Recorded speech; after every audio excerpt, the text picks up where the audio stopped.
on December 24th, 5 to 6 p.m. Eastern Time.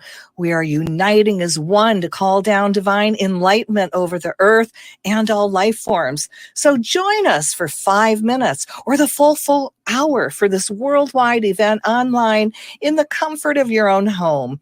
Tune in live to uprntalkradio.com or the UFRO Paranormal Radio YouTube channel.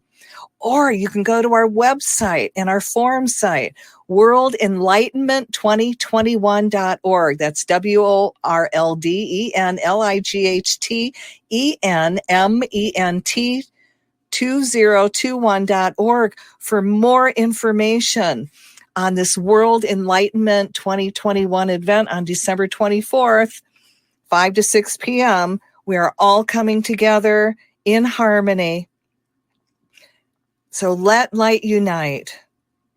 Think Quantum Leap World Enlightenment now.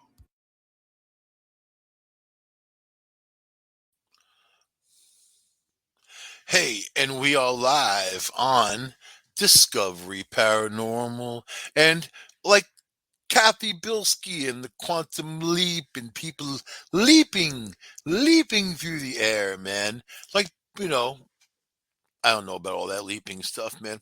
And I think some people are fruity on the junk. Fruity on the junk. I stay away from all that. You know what? I like my candy corn. I like my coffee. Not in that order. I like the stuff that I like. What do I seek? I seek knowledge. I explore. I want to know more. And there is a subject out there that I'm interested in. I learn everything I can about it. I pick people's brains who are experts, so-called experts, and believe me, you can suss them out pretty fast. But it's about the dreams.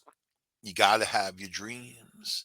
Number one, you have to follow your dreams. Number two, but number three, you have to understand what precognitive dreams are.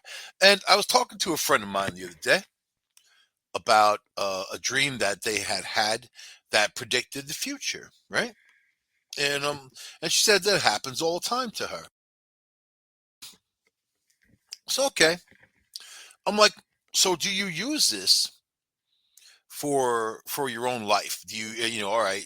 You know that you have these dreams of the future, and you remember these dreams as that moment is happening, sort of like deja vu, but not without the feeling that you already saw the movie and you know what's going to happen, right? And your actions and reactions can be different as far as as to what is going to happen. One, how do you know your actions and reactions are going to be different if you don't see yourself in that situation? Most people don't see themselves in these situations. Most people do the first person thing in their dreams. But you're always going to talk to people that have all kinds of different ideas about that. So, but if you can use that dream and think about making those choices and choosing something different to have a different outcome of that future, then I think you've hit pay dirt, right? But people tend to confuse things like lucid dreaming versus precog, all right? Precognitive dreaming and lucid dreaming are similar but not the same. You can be lucid dreaming and have a precognitive dream, right? So, what are precognitive dreams? You asked. All right. You ready? Precognitive dreams are a type of dream that happens in a waking life. Sometime after the dream, you had some other dream or whatever. Another word for them may be psychic dreams. So it's interesting that these things are proven throughout history, even famous people, all kinds of people have had. I'm gonna talk about that actually.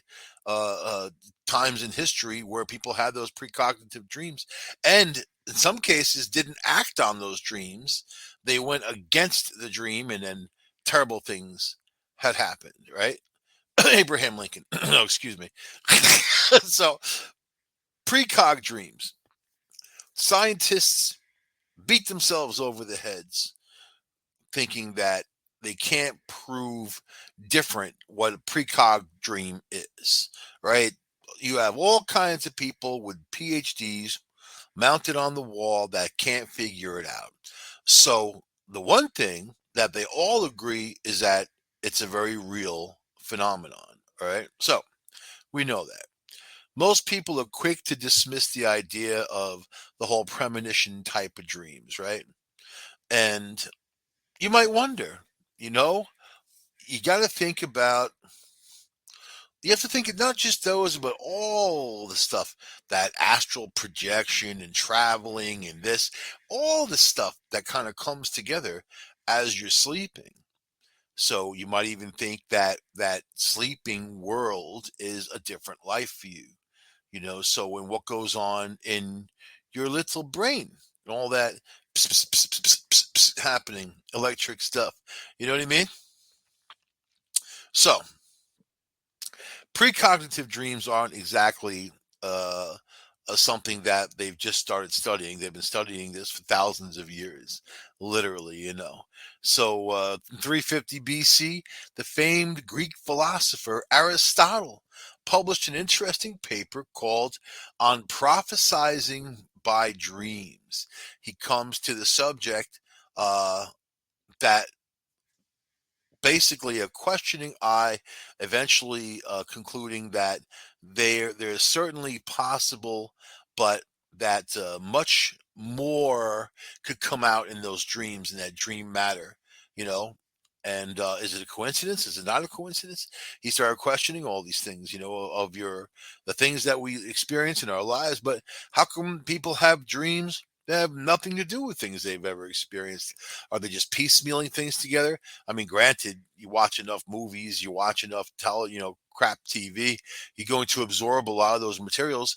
What about before television? What about before all these things and all these things of entertainment, and people in their very modest, simple lives had these unbelievable dreams of future civilizations, other things that are going on, or whatever, man. That their active imagination, yeah, maybe humans have great imaginations. So think about though, and even the history. I talked about Abraham Lincoln. So back in 1860, Abe awoke from a terrifying dream. He had been walking through the White House and came upon a coffin being heavily guarded. Upon asking a guard who had died, he was told the president was killed by an assassin. Just a few days later, his dream came true. Abraham Lincoln was shot and killed. And not only that, his wife also had these dreams. And they had a psychic up in Auburn, New York. She had these dreams. So I'm very, very sad to say I've learned that a friend of mine, Francine Blazari, a great psychic, somebody who had aided the police and the FBI in solving cases in the Ithaca area in the central New York. She had passed away, and I know she was having a rough bout for quite a while. And, so sad to say, but a great person nonetheless. Just made me think of her because she actually had a tea set that belonged to that medium that was Lincoln's medium. Anyway, so what about the Titanic? Stories about the Titanic premonitions are common. People said, "Oh, I knew," like 9/11 too. People like I knew not to go into work that day, or people had that type of thing too. They had the premonition. Yeah, yeah, maybe people had those dreams, and those dreams affected them enough to keep them out of a situation and affect change, right? So let's see. Isaac Fruthenthal and Eugene Daly were both passengers on the Titanic. Fruthenthal had a dream before boarding the ship that he was on a crashed into something and sank. He had the same dream after boarding the Titanic. Fruthenthal survived the sinking, and his dream story has become well-known instance in precognitive dreaming. Daly had a slight different experience. He boarded the Titanic in Queenstown and almost immediately mentioned to a friend that he had dreamed the ship going down. Every single night while aboard, he had the same scary dream. The day on which the ship sank, Daly told his friends they were going to sink that very night. So think about that. But you know what? I'm going to freak you out right now because everything you know is nothing. All right. And it comes down to, as time goes on, it's not end to end, it's seamless and it overlaps. I'm a firm believer this energy overlaps. So who's to say that they can't get a feel for essentially what had already happened? You know, I mean, if you're going to drag the past and you're going to like press on for the future, there's energy there that these things, all these things working for the same goal, for the same finish line, right? Don't you think that that energy affects that? Oh, look at a hurricane, for instance. The most devastating part of a hurricane is not really the wind, it's more the tidal surge that is coming. The hurricane itself doesn't have a tidal surge. It's water that it's pushing through the sheer power and the density of the storm, right? And it's pushing and pushing. It affects the change. That hurricane can be very far away, but still land is going to start feeling the effects from that ripple effect. And I think that is very much the same with time. So when you have these dreams, people who are very sensitive, I think that those people have a better idea of the future, and of maybe avoiding certain things, and then, or maybe not paying attention to those things, like Abraham Lincoln. I mean, like, who knew what he dreamt about on a daily basis? It was a turbulent time. He was a polarizing figure, you know, loved by many, hated by many, right? I mean, the guy had to, it's in your daily life, you probably don't have that type of a relationship with complete strangers who are thinking things about you and want to hurt you for all these different political reasons, right? So who knows what he dreamt about on the reg, but he dreamt in that particular, wrote it down, and it stood out to him. To me, if something stands out to you that much, you need to pay attention to it. It's there for you to pay attention to. And it's not about messing with the natural laws of the universe. It's about understanding the future. If you didn't have the ability to see it, you wouldn't see it. If you didn't have the ability to understand it, you wouldn't understand it. And if it affected you deeply emotionally, then there's something to it that goes much deeper than your initial outward senses and what you absorb on a daily basis in this world, right? Mark Twain, the American writer Mark Twain, dreamed about his brother's body lying in a metal coffin in his sister's house. A few weeks later, after his dream, his brother was killed. But what do you do with that? How do you stop things from going into motion when you have these dreams? Or you tell people, I tell people when I have freaky dreams about them or whatever, and I hope that they appreciate it, because I like to think that if I put the information out there, maybe something in the universe can be used for good, you know. So, but if I have a wacky, freaky dream, even if it's not, if it's a vivid dream, something that really stands out, that I feel was tangible, real, that I could touch things and I'm there, that's a whole different world from the other cat videos that play in my mind when I'm sleeping. The endless cat videos. So, and speaking of Mark Twain, so back then the standard was to bury people in a wooden coffin, but a friend had paid for Twain's brother to be buried in style in a metal coffin. Twain saw the scene exactly as he had in his dream. But what do you do? You want to be able to put a stop to it. You want to be able to do something, especially if it's something you can put a stop to, something that you can change, right? This is about using precog dreams to affect a change. So, Julius Caesar, Julius Caesar's wife, Calpurnia, was plagued by terrifying dreams the night before her husband died. She begged Caesar not to leave when she awoke, but alas, he didn't listen. And now look how things turned out. Salad. So, precog dreams has been happening for a long time. There are leaders of worlds that have used these dreams, in their battles and what they've done. They've paid attention to them because even if it's your innermost thoughts, it's still communicating to you something that it feels it need to, right? It's something to pay attention to, not the cat videos. So, the difference between precog dreams and intuitive dreams. So, precognitive dreams can be difficult things to get a handle on and control. It's entirely possible that you've had a lot going on in your life, and maybe you didn't even realize it. If you've had, if you have had like cases where you believe were the premonition dreams, you could be right, and these things happen, there, boom, you're like, oh my God, I had a dream about this, right? And those dreams are pretty common with people. When you talk to most people, I talk to a lot of people about these things. I ask them about their dreams, even the people at the checkout. What's going on with your dreams? But in some cases, there's, like what we call intuitive dreams are more the rational explanation for the precog, right? So here's a scenario. You have someone who dreams that they've been diagnosed with a disease. 2 months later, they get blood test results and they have cancer, right?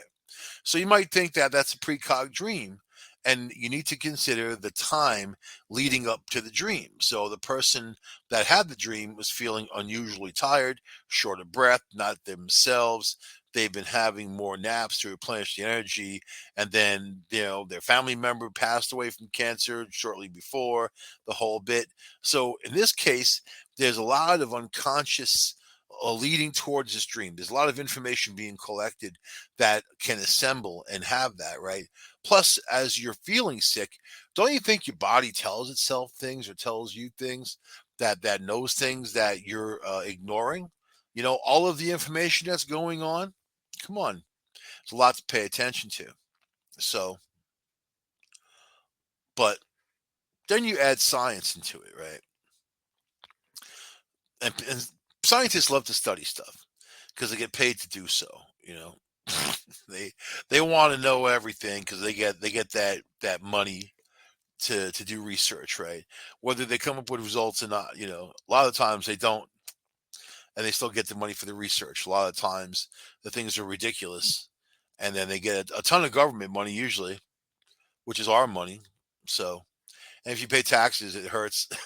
Yeah, if they're doing something for real that's going to help mankind, great. But recording how many bananas a monkey eats in an hour, I don't care. I don't care. That's between the monkey and the banana.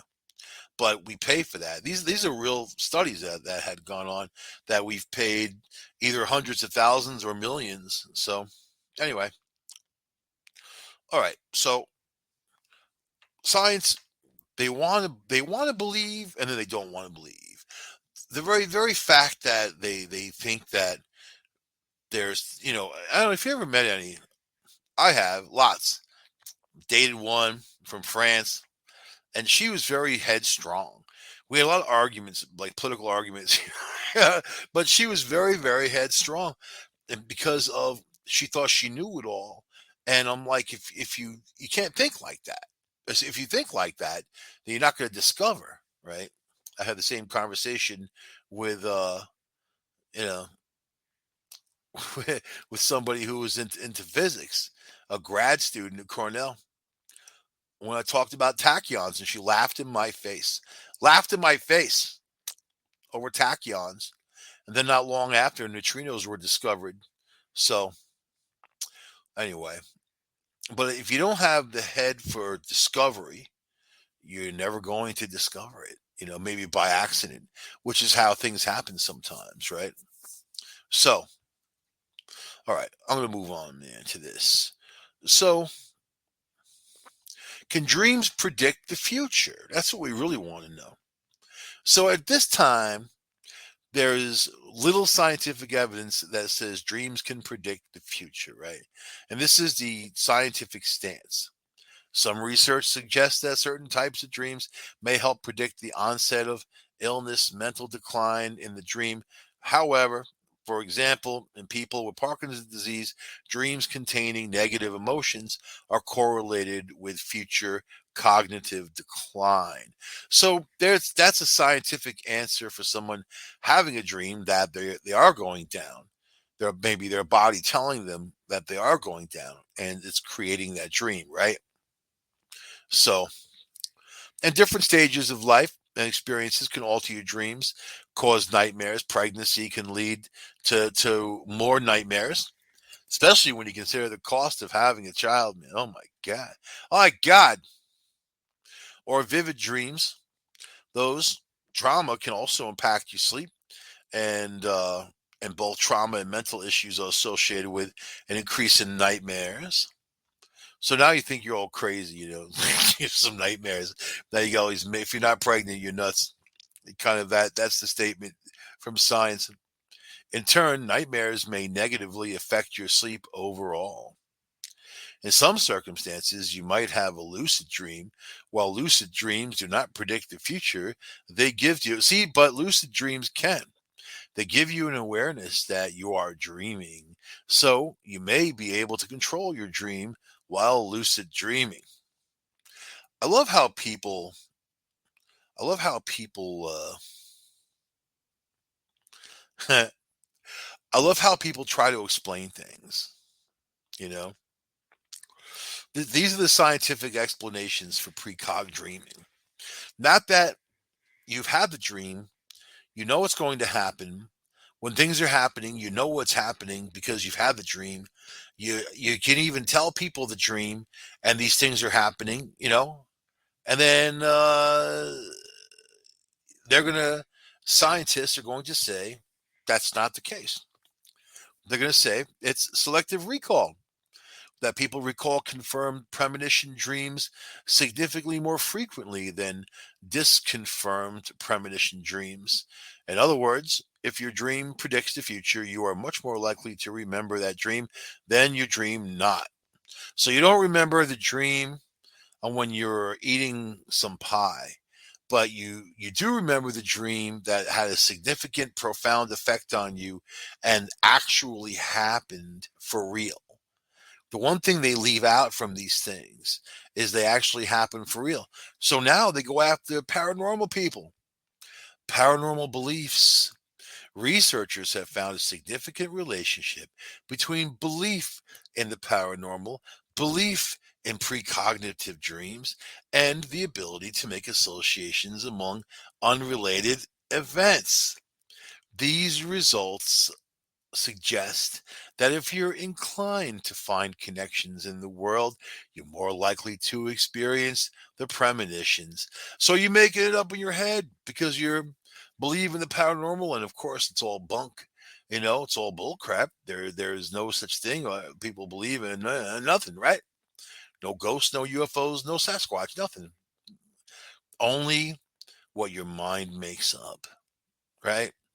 And if you believe in that, then you messed up enough to make up these things and make those connections and think that you're actually dreaming of the future when really you're just nuts.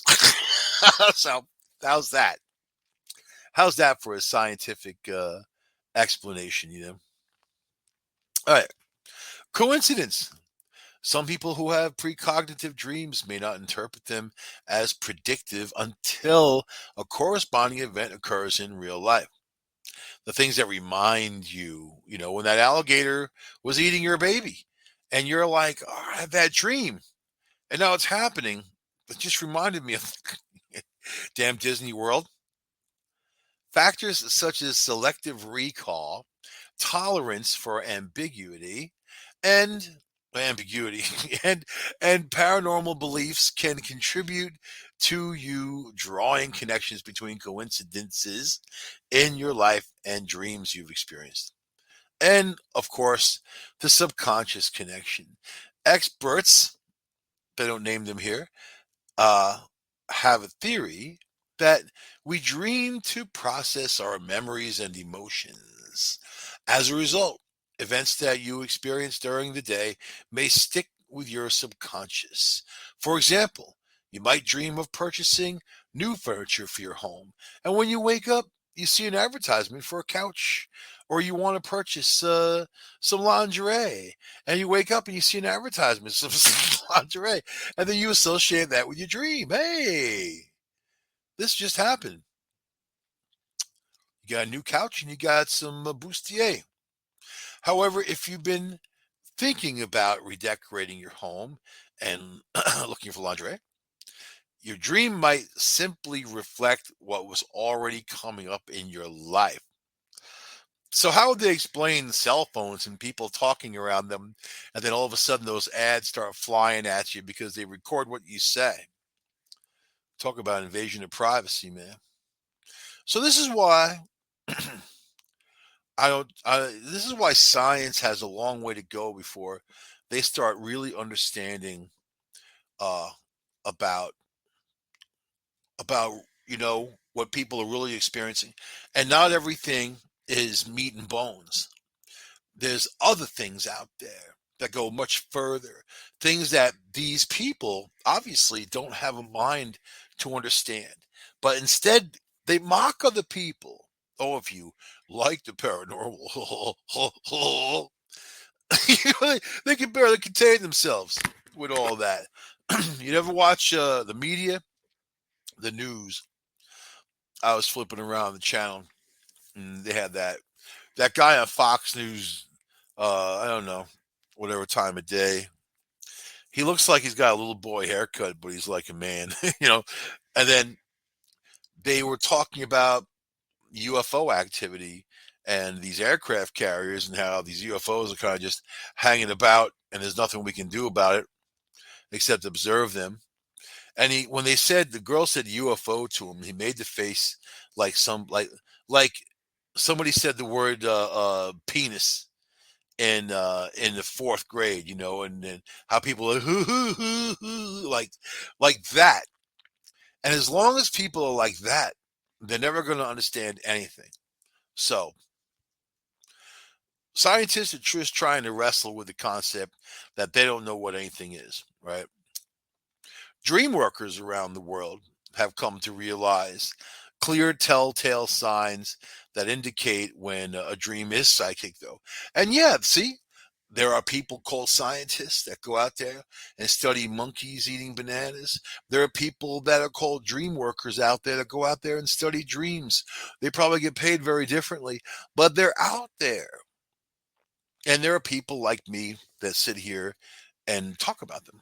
So, but when you say the word psychic, let's talk about ESP, extrasensory perception, beyond the senses, right? The things that we take in through our third eye, through that doorway, that window. How's that? So that takes place sometimes within a dream, and there's also precognitive experiences that are not dreams, but things that happen to people during the day, or if they're resting or whatever, they also have that happen. So that's also another thing, right? So it depends on who you listen to. And this is the problem, because people don't usually know what they're talking about. They're talking about it from their perspective, you know. And you should never listen to someone's perspective and guidance of your own life. I can say you can learn from other people's mistakes, but since you're not those people, it'd be very difficult to have the experience yourself and understand that the same outcome would happen for you for them. A lot of people don't believe it, which is why people still do what they do, right? So, like the Buddha says, you're on your own mission. We're all on our own path. We all do our own thing. Sometimes we travel together. Sometimes we travel alone, you know, but we all do our own thing, and our experiences impacts our lives. Nobody owns you. You don't own anybody. It's what you do in your life. And then really, when you get that simple with all the stuff going on, trying to get into your life, all these things like advertising, all these things thrown at you, bombarding you with all these negative images and these heavy things that are being put upon you, that really do nothing but drag you down. You have to ask, are these things designed to make you feel better? Are they designed to lift you up? Are they designed to help you in any way? Even all those drug ads on television, they're not designed to help you. They're designed to get you on those drugs, and they have a pill for everything. They have a pill for nothing. I saw a commercial that, if you're feeling down and you don't really know what's wrong, they have this pill, and the pill has all these side effects that could kill you. This is what the world is right now, and you have to be aware of that. So it doesn't have to be complicated. It's as complicated as you make it, right? So the telltale signs of a psychic dream, right? Nearly all psychic dreams, regardless of what category they fall into, have a very strong visceral feeling to them with very vivid, clear imagery of colors. Colors. Not every psychic dream will be in color, but most are, and your dream may be in black and white except for a single object or scene that stands out in bright colors. It's the colors, man, the colors. And that contains psychic overtones. These overtones are usually experienced through the feeling of nature in the dream. In addition to the above generalized traits, the following categories of psychic dreams will have added unique traits for their own. So there's all different types. There's 5 categories of psychic dreams. You got your precog, which we've been talking about, right? Along with very vivid and colorful central message of the dream will tend to repeat itself in many different ways. So it's that message, something trying to get through to you, right? Or the precog dream of an actual scene of something that's going to happen. So aside from what shapes, I mean, there's all kinds of things you can get into shapes of, what you're dreaming. And like this one person, when COVID-19 erupted, they dreamt that they're at a round table. It's the school they work in. Someone handed them a small piece of paper that was meant to identify their status in some way. And they told them that they'd be leaving work for a while. And as they took the paper and walked out of the building, they didn't know why. They had stopped for a while, but the feeling was very vivid and visceral and strong. A couple of nights later, they dreamt that the sun was in a field of dry, tall grass. As far as they could see, the land was barren and the grass was dead. The surrounding trees have no leaves, no living branches. And so the scene, the current theme keep going: dead land, dead grass, dead trees, right? All the trees were surrounded by round wire cages that encircled their trunks, blah, blah, blah, blah, blah. So obviously you see that, someone dreaming about COVID and the shapes of it and the whole bit, all that. Or if you listen to my show, the Red Pill News, you would have known that was coming because we talked about that going back to November of 2019. So, yep, that didn't come in a dream. It just common sense and paying attention to what's going on in the news. Anyway, there are telepathic dreams. Telepathy is actually something that can occur within dreams between dream characters, but you could also receive telepathic communication from someone else through your dream state and not even dreaming. So it's something that these things that you receive, you know what? When the mom says something wrong with my kid, I got to get in touch with her. I'm trying to call her, something going on. It's that connection. But how does that connection work? It's not just coincidence, it's a connection. How does that, or between twins, you find a lot of that energy that they are connected. So think of it in terms of quantum physics and how these particles can travel an unbelievable amount of space within, in a nanosecond, it's there. And they've divided particles and had them, hundreds of miles apiece, and those particles were interacting with one another. If they turned one, the other one would turn in the opposite direction upon that. So that energy exists. That energy, we know, we've proven through science. Real scientists have went out and proven that works. So compare that and pair it with the paranormal world. If you start thinking of anything that's in that world where something needs to move from one space to another instantaneously, that's what it's all about, right? So telepathic thought and putting those those messages in people's heads, man. So, how about dreams of other lifetimes? So many people want to know about their past lives. It's, pretty fascinating subject. If you believe in reincarnation, of course, I do believe in reincarnation, and I know a lot of people that have researched it, and they have amazing research in that realm. So now, here we talk about quantum physics again. Quantum physics teaches us that all time is now, right? Which leads to a possibility of parallel realities or other parallel possibilities rather than past lives. And if you've had the strange feeling that you were remembering the future, much like an instance of deja vu, you know what? This is what reminds me of driving out west, and this is how I started thinking of things in timelines. So you're driving down the road, you're headed into Arizona, you know, you can see, Flagstaff and those mountains way ahead of time before you get there. I mean, literally hours.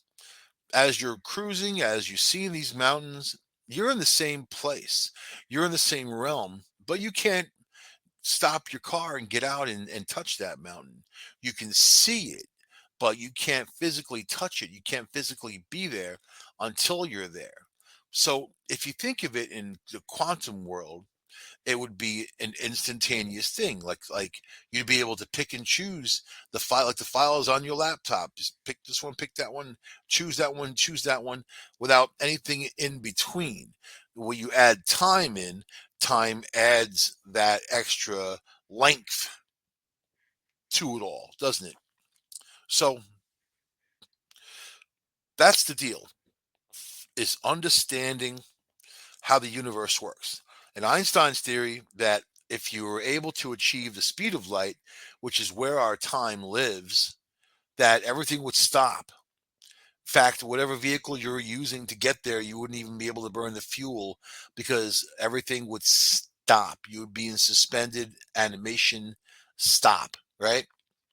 So think of the concept of that barrier and what goes beyond that barrier. This is why I was talking about tachyons with the Chinese teacher who was teaching my kids Chinese at the time, and she was a grad student at Cornell making extra bucks teaching Chinese, and she laughed at the whole theory of tachyons. So the tachyons are subatomic particles that can travel faster than the speed of light. So then you have something that breaks the barrier. If there are things that break the barrier, then you know what you're working within and you know what you're working to and what goals. If you really want to travel through space, humanly, we can't do it because we would die. And unless you can start, oh, they have their warp engines and all that. Great. So you can drive the speed of light almost. And how are you going to steer it? There's gonna be some rock or asteroid. You're gonna die. It's not plausible because there's a lot of crap floating around out there. You know, you don't go that fast. And also, the theory is the closer you get towards the speed of light, the more things get drawn out lengthwise. Shapes, things change. You know, so there's also that. So the only way really to get there is to plot the points electronically and be able to use quantum physics to instantaneously transport solid items, right? And you would have to do it in a place where people wouldn't be because you don't want to like warp in to a place with somebody there. It would be not good, embarrassing, probably deadly. So, dreams. Visitation dreams. Visitation dreams tend to be striking experiences, leaving the dreamer with a deep emotional and somatic, the whole body, you're feeling it, impressions of the dream. These can include visitations from deceased loved ones, spiritual guides, or masters, or astral entities. So there are lots of people who tell those stories. The dreams of aliens. Aliens, they got me. I woke up, I was on an ice cold table. My cheeks were shivering and I was naked. And they were doing things to me. I couldn't move. and they're probing me. It was terrible. It was like my old marriage. Terrible. Had no freedom. Stuck. So people tell those stories. How many good stories do you hear of alien abduction? I'll give you a minute to think about that while I sip my really nice coffee. Mm. Anyway, zero.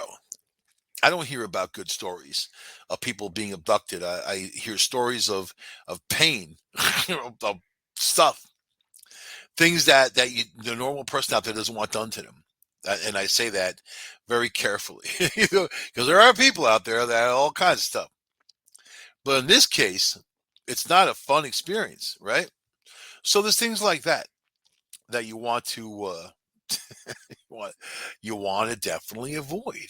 You know, I mean, I don't know. I'm all about the experience, me personally, right?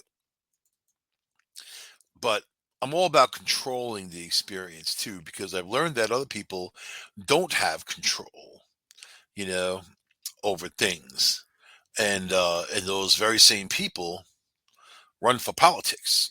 They cause trouble. I know that only I can control what I do, right? And can I control my dreams? My dreams are weird. They're always weird, and there's many times I dream of a different civilization, really tall people, funky clothes, very space age type of stuff, things you don't see. Even with the top designers, all the funky stuff they create can't even match. More plain, but almost metal looking clothing.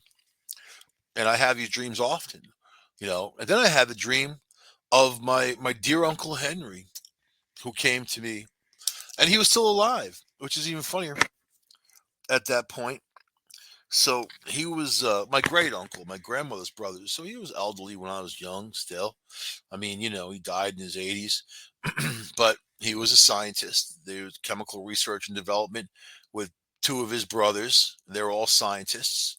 My uncle Stephen invented the rubber for aircraft carriers to absorb the shock, that type of stuff. And, they did a lot for the war effort way back when. They were really old, these guys, man. So they're scientists in the field for a long time.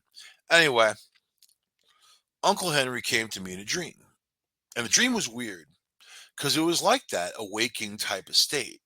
And I had this dream, and he said that we're really from Mars, and we had to leave a long time ago. Our people had to leave, you know, for you didn't see it for a reason, but he took me there in the dream, and we were under the surface of Mars in the dream, and we were in this huge area that had animals.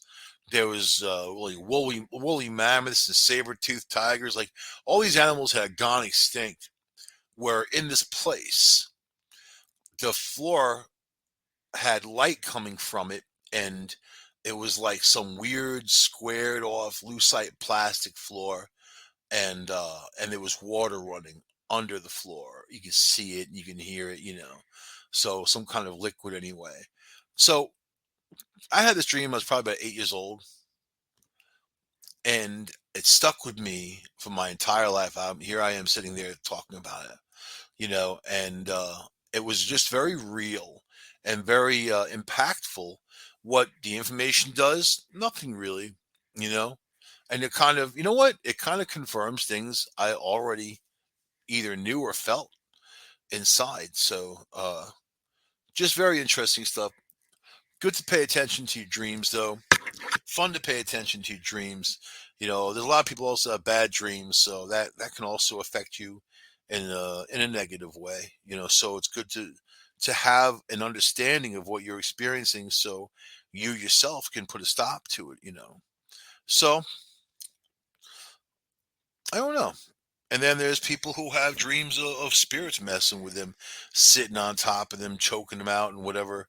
Yeah, there's that too. I've run into, done paranormal investigations, run into that. A woman thought she was having a heart attack a couple times, went to the ER, and then turns out it was nothing. And it was nothing. It was, she opened her eyes and she saw this thing sitting on top of her, pressing on her. pressing on her neck and pressing on her chest. So they eventually ran out of that house in the middle of the night screaming and never to return. So that's the deal. What you dream can have a profound effect on your life if you pay attention to it. If even if it's your mind telling you that you're messing up, you got a problem, you got to look out for this or that, that's something to pay attention to and use that information for whatever reason that information is coming to you. It's information for you to use, right? So don't discount it and don't shut it out. Understand it, research it, explore it. I've woken up saying people's names that I never even knew. I'd write things down. I got a pad next to the bed where I wake up and I say something, whatever I write down, just to do it, because in a few minutes, that name is gone. There's been times where I didn't, and the name was gone. I couldn't, not for my life, remember it. So that's kind of weird and interesting. But anyway, I'm going to end the show on that note. Discovery Paranormal coming at ya. What are you guys doing for Halloween? What's going on? COVID-19 Halloween. May as well go out with a mask on because you're going to have a mask on anyway, man. Or go out dressed as like a doctor or a nurse and you can have the mask on. But either way, be safe, wear your mask, get vaccinated. I see that they're trying to push this new pill that's supposed to stop you from dying if you get COVID, which is an amazing thing if it really works and it's really true. So hopefully we can get on top of this virus and get it back to our somewhat normal lives, even though I'm not quite convinced that it's going to happen for a while. Anyway, I will see you guys next week on this here show on Discovery Paranormal on United Public Radio Network. Bye.